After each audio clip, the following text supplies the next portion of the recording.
tomu snad jediné. Já tomu materiálu vyčítám, což ale není problém toho materiálu samotného, ale jakési zaužívané terminologie v akademických i policejních kruzích, a to nejenom v České republice, a to je rozdělení na pravicový a levicový extremismus. Já to dělení odmítám, extremismus je fakticky jenom levicový.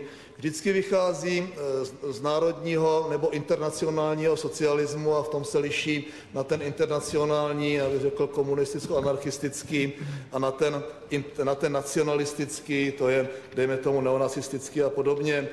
To je moje pojetí, ten materiál to takto nepostihuje, ale je to dáno tím, že ten terminus technicus levicový a pravicový extremismus je zaužívaný.